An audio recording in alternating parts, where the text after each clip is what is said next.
It's time for our daily dose of cope, and we have some pretty good stories to talk about.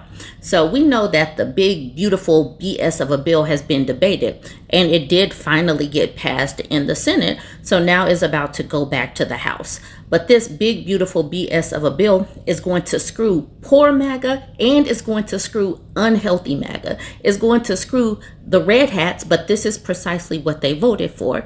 So, let's see what some of them are saying. We all love tweet transitions, and I have a few of them today. Let's start out with Tim Carr. Tim says, "We all need to understand that change is never comfortable. Trump is doing what he said he would do. It's a process that takes tearing down an old way of doing things and replacing it with a better model. Please be patient and keep the faith." And he said this on April 27th. I stand with Trump. Tim is responding to this person named Michael. Michael says, "Elon, you backed the wrong horse if this is legitimately a concern of yours. And why would you do that knowing full well what DJT and his allies think of your businesses and how they conflict with his interests?" I guess you're talking about the EV credits and the EV credits being pulled and Elump continuing to go at it. And to that, Tim says, "If he would have backed Kamala, we would have been broke and in a major recession.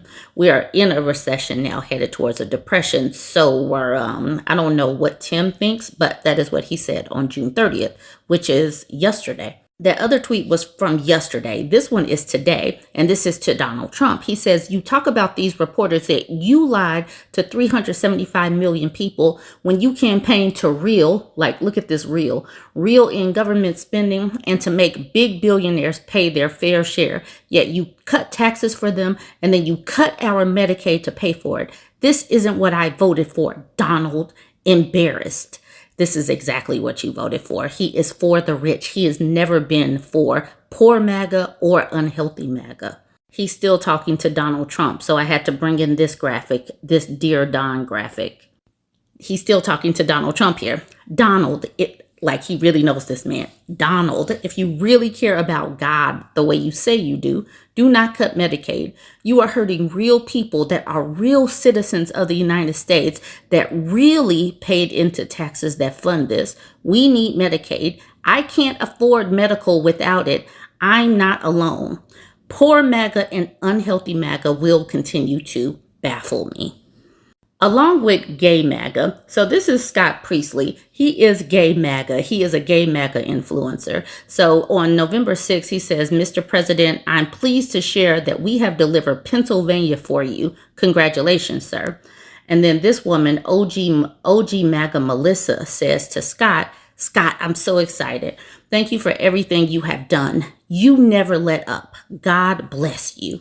And on November 16th, she tells Adam Schiff to shut up because Adam Schiff says voters elected Donald Trump to bring down costs, not to take a wrecking ball to our national security, democracy, or public health. And to that, OG MAGA Melissa says, "Shut up." Now, fast forward to February, she's getting a little antsy, a little anxious, saying, "I voted for Trump and I'm happy to see cuts, but there are cuts to the VA entangled in this. The crisis line is very busy. Now, due to cuts, there will be no one to manage it. Please check into this." This is what they do. They did not give a damn about the veterans either. They don't care about the veterans. They don't care about the elderly. They don't care about the poor. They don't care about any of these people. Now, on June 7th, OG MAGA Melissa was talking to Tom Tillis. And now we do know that Tom Tillis and Donald Trump have been going at it. But Tom Tillis says one of the provisions tucked away in the House tax bill is a tax hike that would decimate North Carolina's tobacco farms. "I stand with our hardworking growers, and I'm pushing to get this hidden tax removed from the one big beautiful bill." And to that, OG MAGA Melissa says, "And you can keep your grubby paws off of Medicare too." So she's saying that to Tom Tillis, but Tom Tillis actually voted no, and now he is on Donald Trump's poop list. Donald Trump is definitely coming for Tom Tillis. Now, here's the OG MAGA Melissa from 2 days ago talking to the real Donald Trump. So another Dear Don letter saying, "I voted for you 3 times and still have faith, but I'm reading about this big, beautiful bill. This is going to affect seniors, nursing homes, Meals on Wheels. That's unacceptable. Our seniors and vets should be taken care of. This is where you'll lose support." He doesn't give a damn about losing support. He does not. He does not care about the elderly, the poor, veterans. He does not care. But these people are really like hand-wringing, like he really cares. They believe that he's a Christian for some reason, and they actually believe that he cares about poor people. Scott Presler pops up again. Remember, Scott Presler is gay MAGA. So Scott Presler on November 5th says, President Trump won more votes out of Lancaster County than in 2020. The Amish delivered. And to that, Jeep Girl says, you delivered. Thank you. So this is Jeep Girl. We're now moving to a different set of tweets. So Benny Johnson, a MAGA influencer, says, it is my honor to inform you all that Project 2025 was real the whole time. Now, someone like me and other people like me, we were, sounding the alarm, raising flags like Project 2025. But these MAGA people, these Trump supporters were like, he said he didn't know anything about Project 2025. Well, Jeep Girl takes exception to what Benny Johnson said. She says, your comment is irresponsible. You have a powerful platform here. I'm a huge supporter of Trump, but also have a family member who is really struggling with this and quoted you and believes you because as conservatives, we say we are truthful. This person named Benny is a grifter. Trump is a grifter. All of these MAGA influencers are grifters. They are not truthful.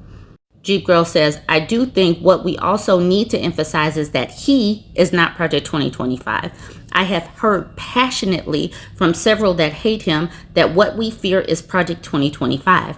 He is literally Project 2025.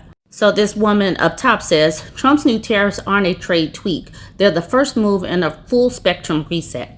9.2 trillion in debt matures in 2025. Inflation lingers, alliances are shifting. And to that, Jeep Girl back in April says, great. But meanwhile, people are invested in the stock market are losing everything. My mother, 79 and on a fixed income, is losing everything. Unless the bleeding stops, she will not recover. A lot of people can weather this, but a lot cannot. These are hard-working Americans, and these hard-working Americans, they might lose so much stuff. People that are poor MAGA, people who are not multimillionaires, who did not donate to the Tangerine Tyrant, his makeup is just so annoying. They're going to lose everything, and you know what? They honestly deserve it because why did they believe this man anyway? I mean, he can't even blend his makeup well. The leading report back on June 28th says breaking. There are currently 3 publicly declared GOP Senate no votes for President Trump's big, beautiful bill. One more and it will fail. And to that, Jeep Girl says, that's good. It's a horrible bill. I voted for change, but not a massacre. Now she's really melting down. She's writing to Ron Johnson, says, I always admired you as a senator, and tonight you completely disappointed. You are a sellout to the people of America. You will be responsible for many, many Americans losing jobs and losing health care. To Josh Hawley, she says, please vote no. I'm a conservative Republican, but think the cuts are too much. Both Medicare and renewable energy deserves better than this.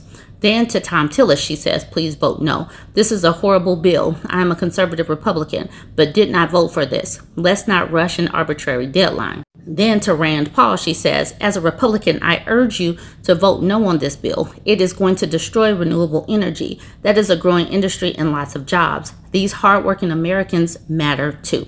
So she is losing her marbles at this particular point because these people are about to strip Medicaid, Medicare, safety nets, money from the elderly, from veterans.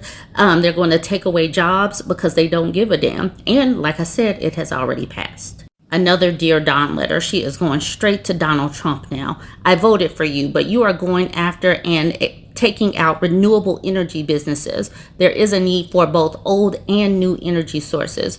You are putting vibrant and growing businesses out of work. So that was today. She is really upset with this. And apparently E-Lump is back to fighting. The taco felon versus the baby daddy. They are back going at it again. So we're going to have to talk about that next. I'm a Missourian, and I'm going to tell you about Josh Hawley. Everybody thought he had all of a sudden grown a heart or a conscience because he was worried about Medicaid, and then he decided that he's going to vote for this Medicaid cut anyway. Let me tell you what happened. Missouri lawmakers would not expand Medicaid, so we put it on the ballot, we voted for it, it won. Missouri lawmakers now have a constitutional duty to pay for Medicaid expansion. If they don't get funds from the feds because of the Medicaid cuts, they're going to have to make up for it in Missouri. And all we want to do in Missouri is cut taxes for the wealthy. Well, if we have to pay for Medicaid expansion, those wealthy people may not get their tax cut. So don't think for 1 second that Josh Hawley was ever for the people or for Medicaid. The only Republicans standing up for this are probably going to lose their job or, like Tom Tillis, resign. Because Republicans don't care about their constituents. They damn sure don't care about people with disabilities or the poor folks. And by the way, this is going to harm all of us by closing hospitals. But don't get it wrong about Josh Hawley. He doesn't give a shit.